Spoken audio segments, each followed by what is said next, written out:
Ethan counters with a truth that unsettles her. Stillness is dangerous.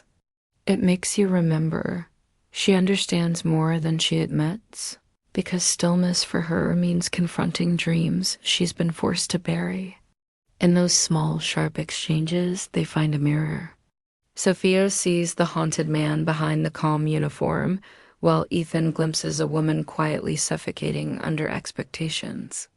The seeds of something deeper are planted, not in grand gestures, but in the subtle way their defenses bend. Each leaves the center unsettled, carrying questions they can't quite silence. For Sophia, it's why Ethan's warning to stay away lingers in her chest like a challenge. For Ethan, it's why her presence feels less like distraction and more like the one thing. He has spent his life avoiding hope.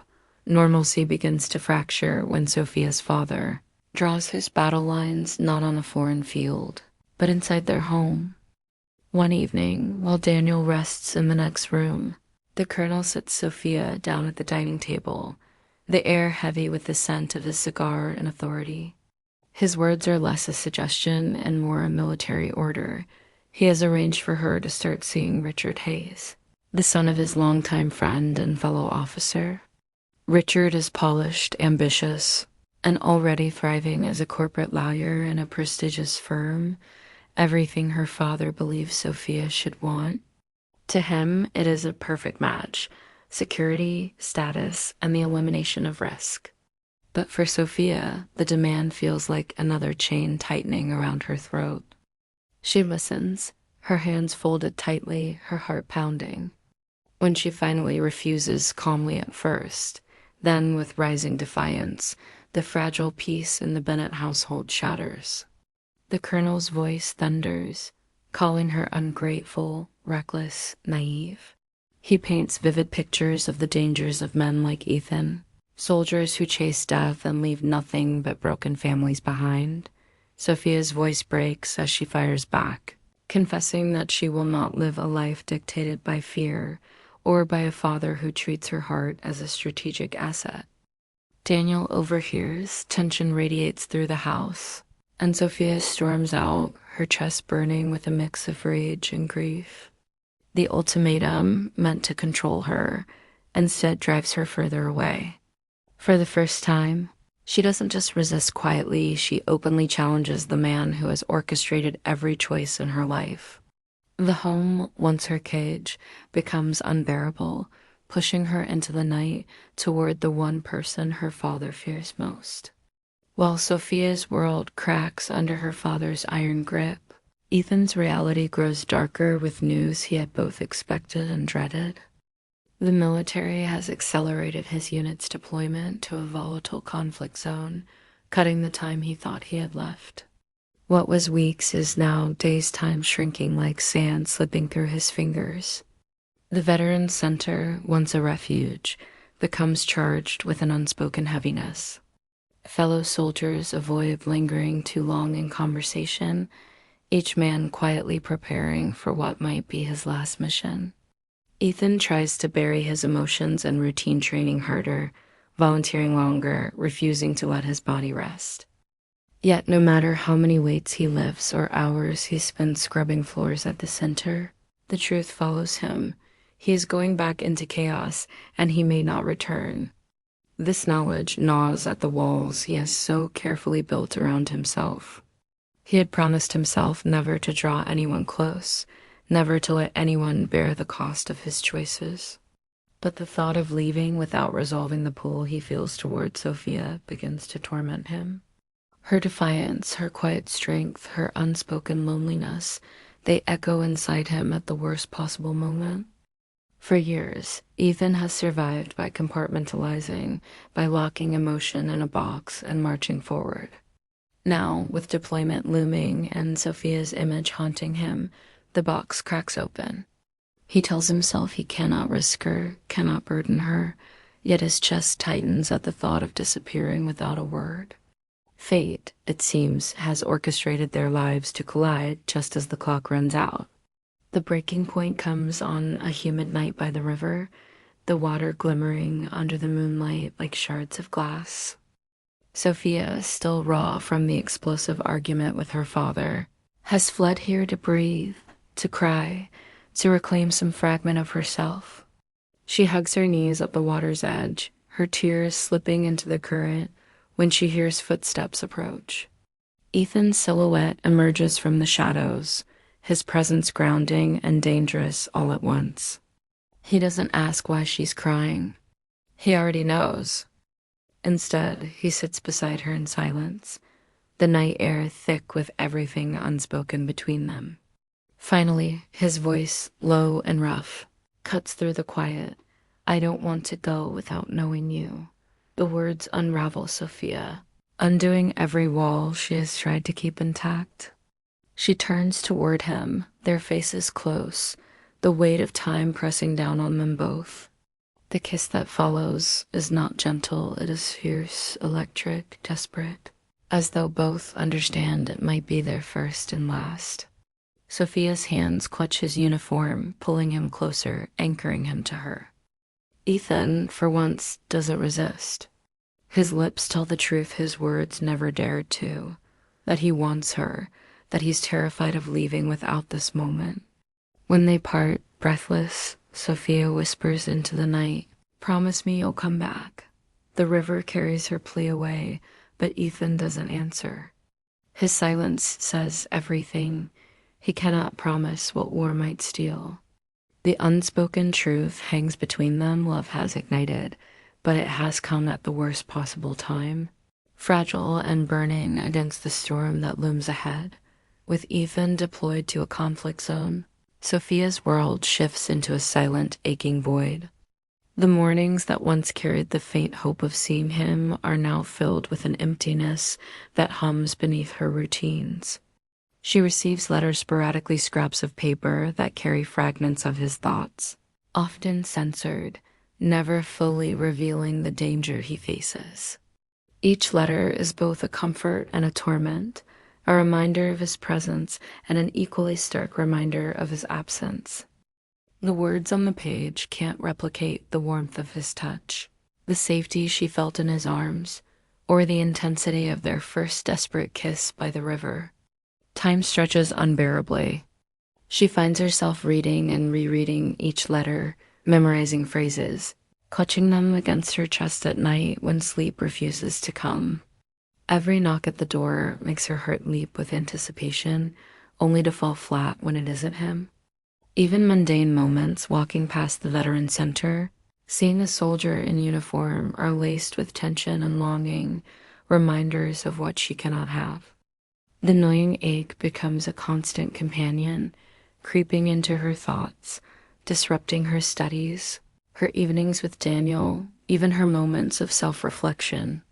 Sophia begins to feel imprisoned again, but this time it's not her father's rules that cage her. It's distance, uncertainty, and the invisible tether to a man who risks everything daily, yet offers no promise of return. Her longing mixes with fear, forming a bitter cocktail that tightens around her chest.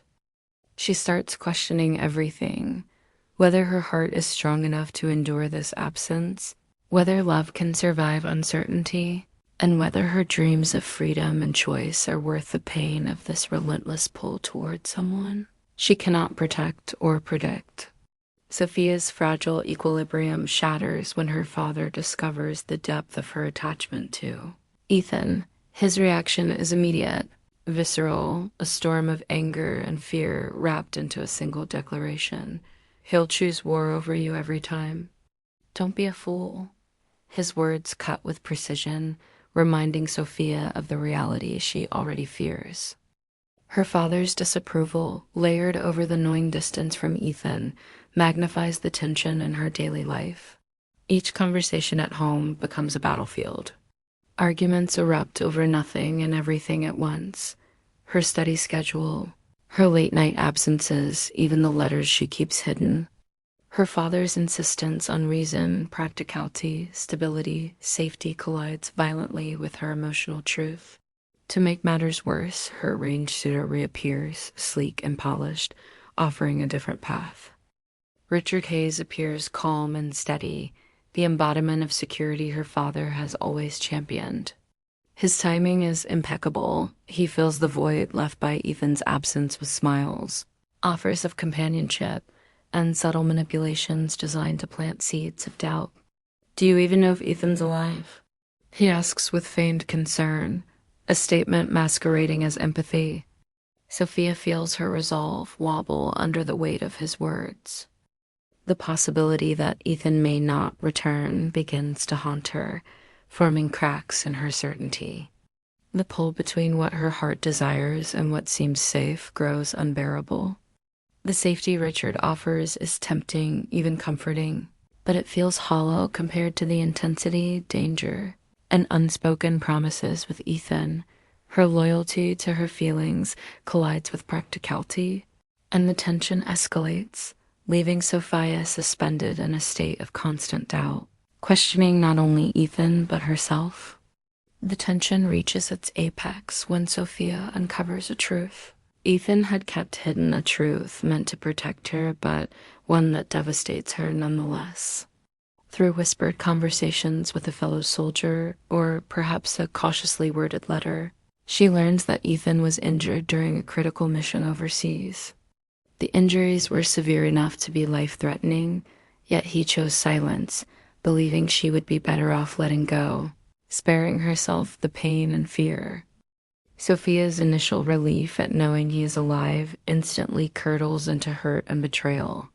The man she trusted, whose very existence has been the anchor in her tumultuous emotional landscape.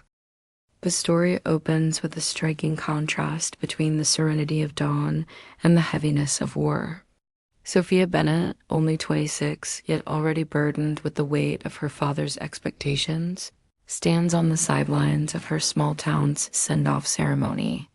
The air smells of polished boots, gun oil, and morning dew. Flags flutter overhead as townsfolk gather, their cheers masking a quiet current of fear. For Sophia, it's not just another farewell, it's a reminder of the choices pressed upon her, choices that feel more like chains than freedom. Her father, a retired colonel whose voice carries the weight of command even in civilian life, uses the moment to reinforce his beliefs. He tells her not to waste her heart on men who serve, insisting she seek a stable man, someone safe, someone predictable. His words are meant as protection, but they cut deeper because they deny Sophia's own right to choose. As the band strikes up and the soldiers march, Sophia's eyes wander over the ranks. Then she sees him, Ethan Cole. There is something arresting in the way he carries himself, not stiff like the others, but composed, centered, scarred yet unbroken. His calmness in the middle of the ceremonial spectacle draws her in, igniting a spark she doesn't want to admit even to herself. The moment is fleeting but electric, her father notices, and his jaw tightens. The subtle warning that follows is sharp, almost prophetic. Men like him don't come home. Don't waste your heart.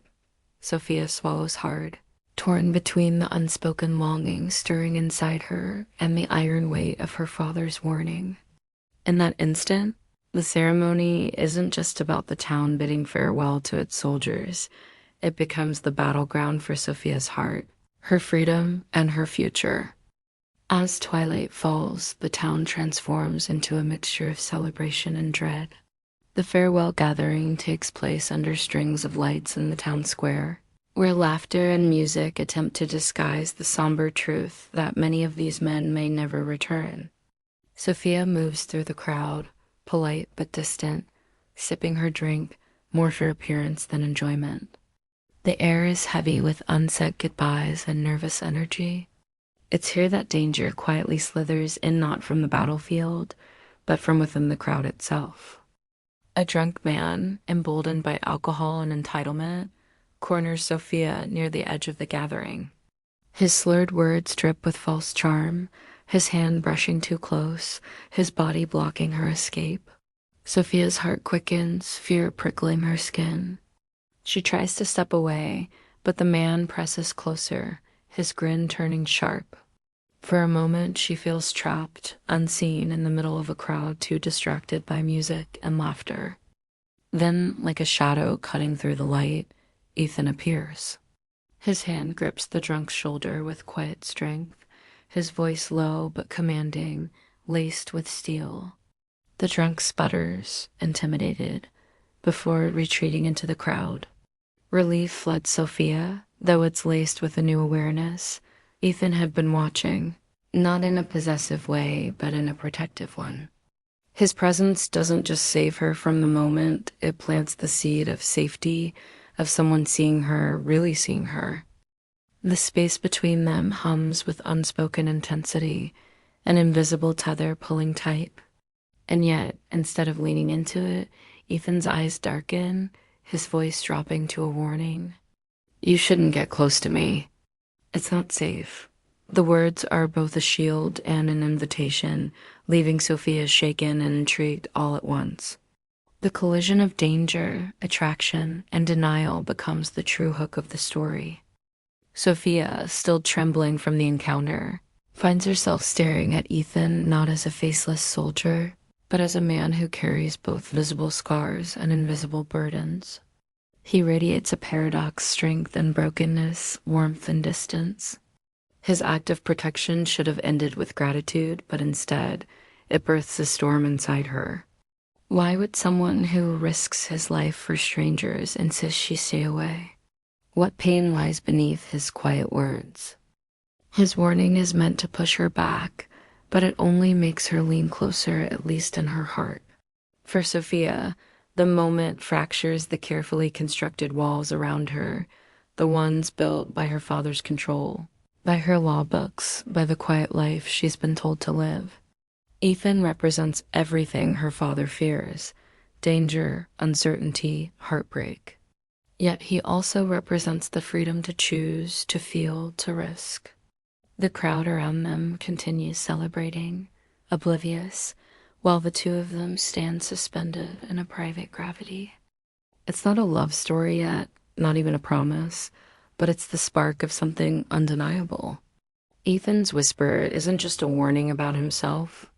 It's a foreshadowing of the battles to come, battles of love, loyalty, survival, and sacrifice. Sophia senses this, even if she can't put it into words yet. Her father's caution echoes in her mind, clashing with the pulse of her own desire. And in that collision between protection and rebellion, fear and longing, the story locks its grip on the reader. Because the real question is no longer whether Sophia will listen to her father or to Ethan's warning. It's whether she can resist the pull of a man who embodies everything she's been told to fear, and everything she secretly longs for. Sophia Bennett's life is a balancing act, one that often feels more like walking a tightrope than living freely.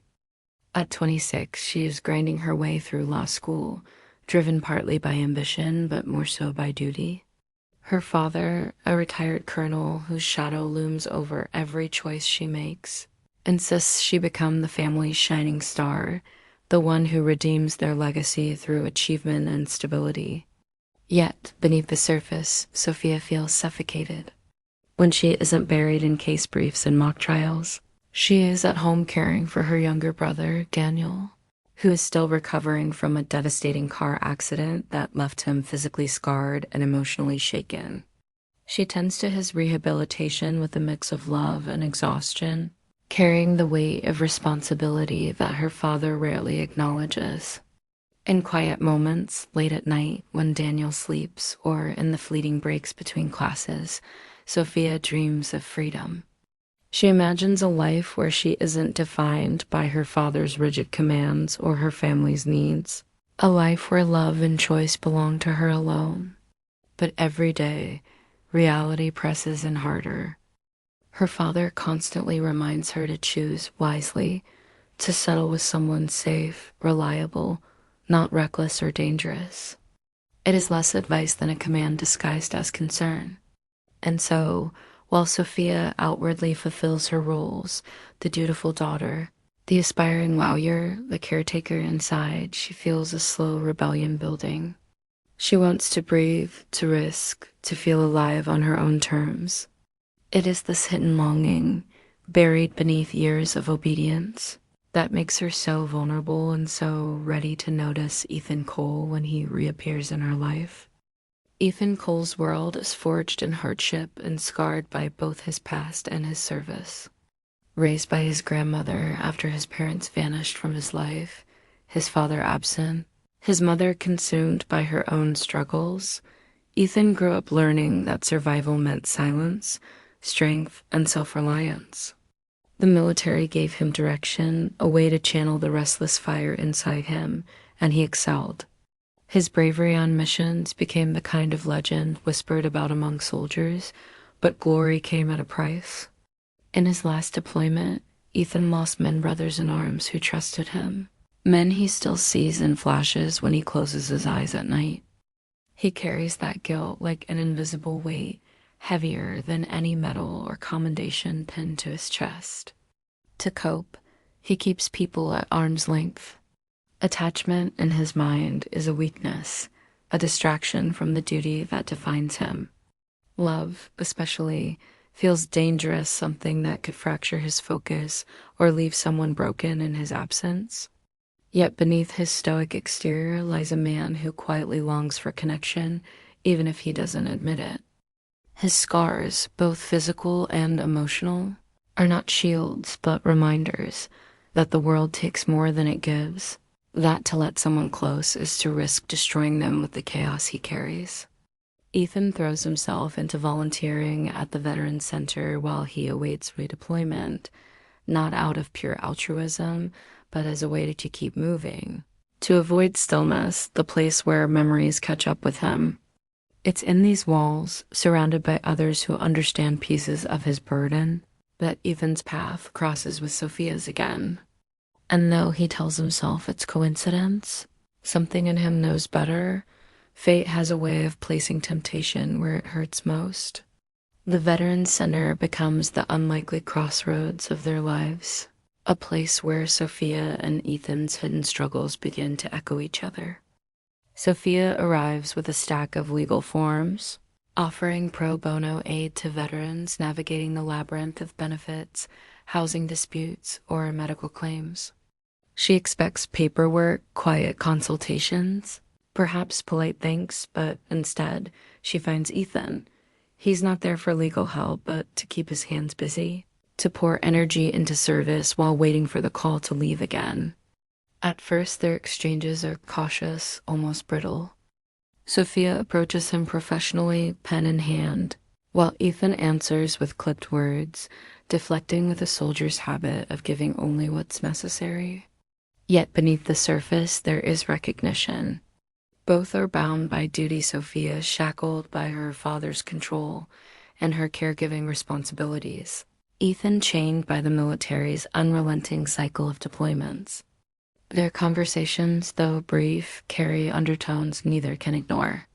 When Sophia gently challenges him about why he keeps volunteering instead of resting, deliberately withheld crucial information, she feels abandoned, not just physically, but emotionally, as if the foundation of their connection has been quietly undermined.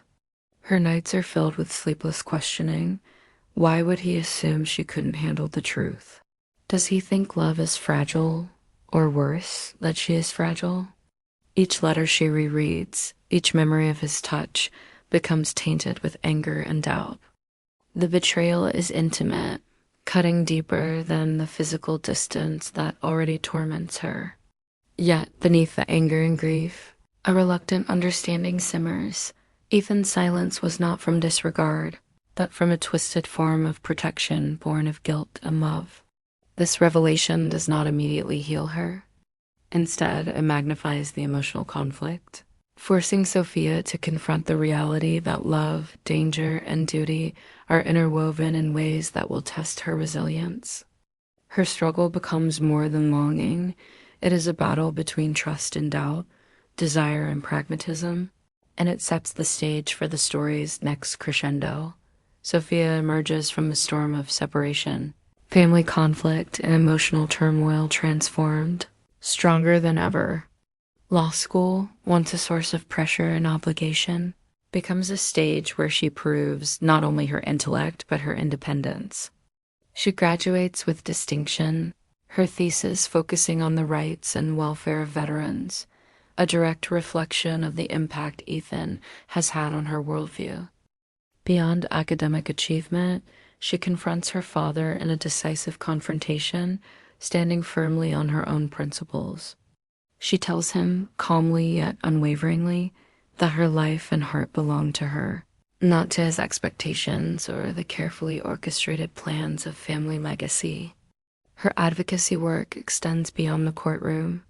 Sophia takes pro bono cases, lobby efforts, and public speaking engagements to ensure veterans receive fair treatment and access to the resources they desperately need.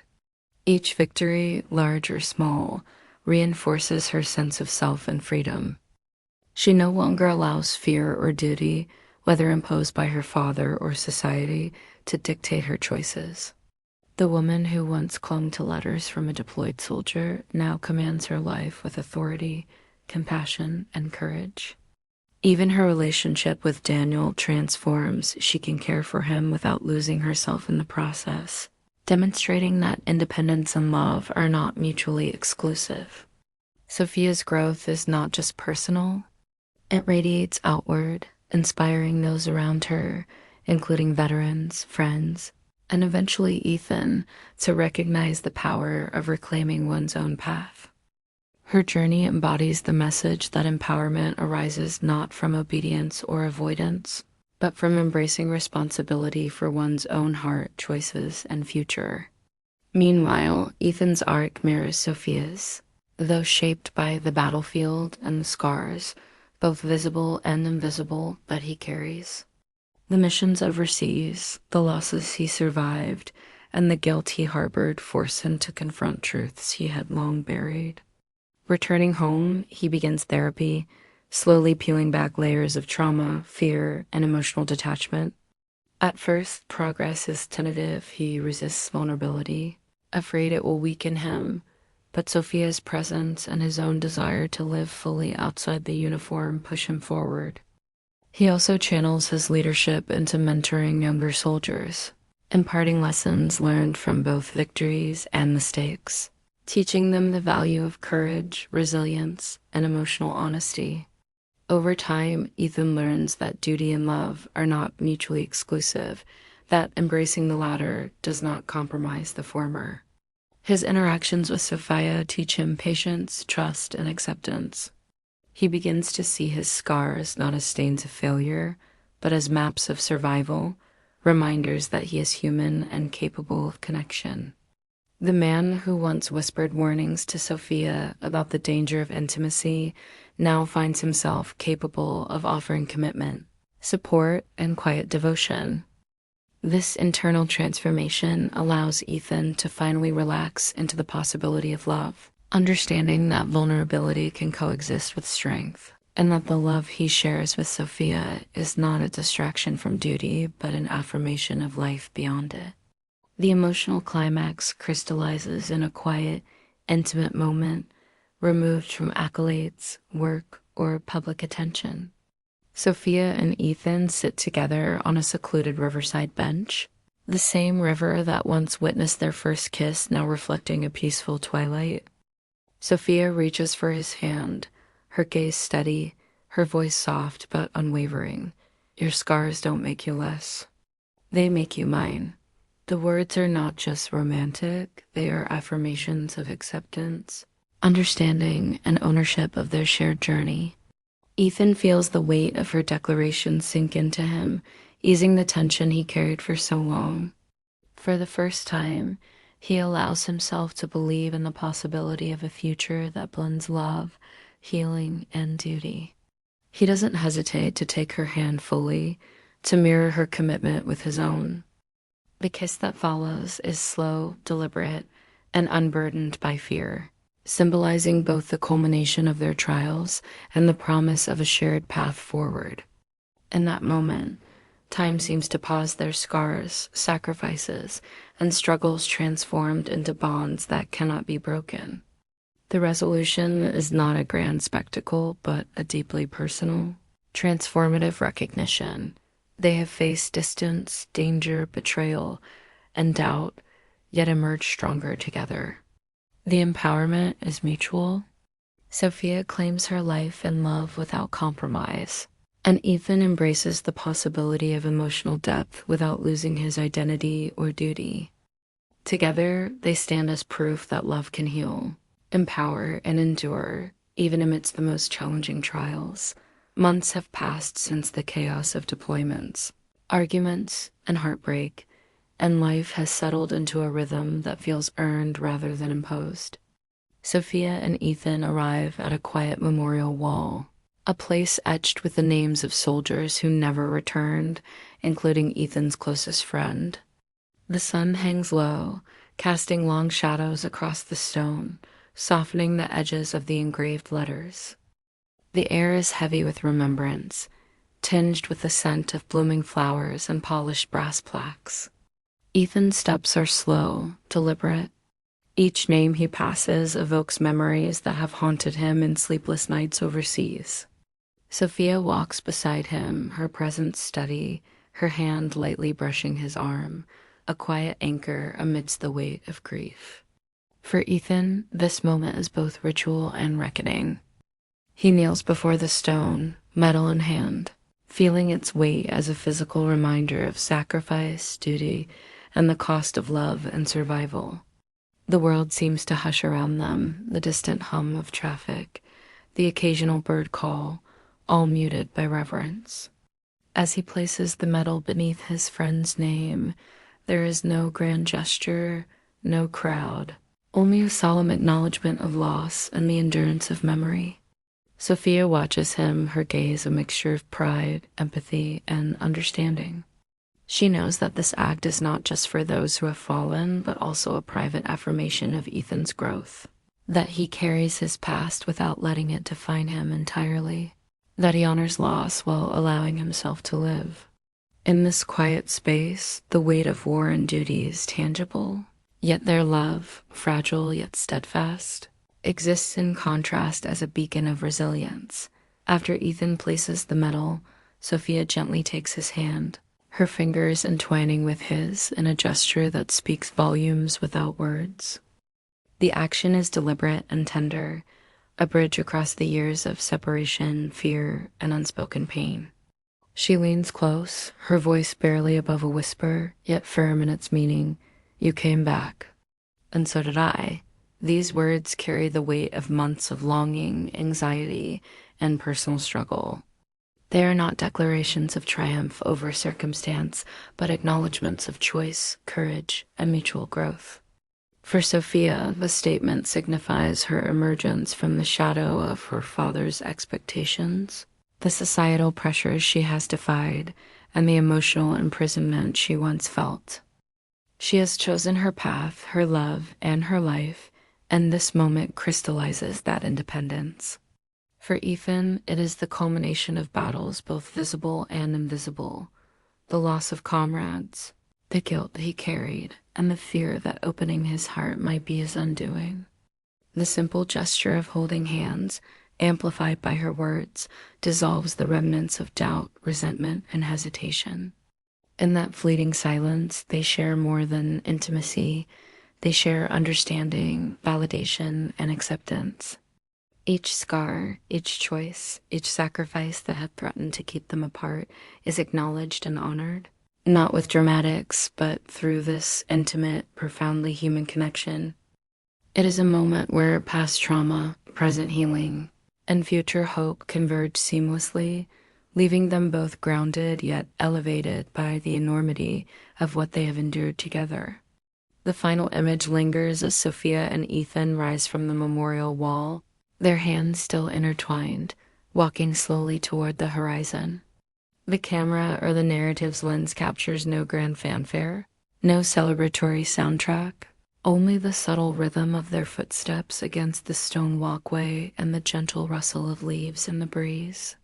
Their faces, marked by past trials, betray a quiet contentment, resilience etched into every line and expression. Love here is neither impulsive nor forced. It is deliberate, chosen, and tested. The distance, the danger, the betrayals, and the personal transformations that define their journey have all culminated in this moment of balance and equality. Each step forward symbolizes not just a shared future, but an affirmation that fear will no longer dictate their decisions. Sophia's gaze occasionally flickers to Ethan, and he returns it with a weightless ease of trust and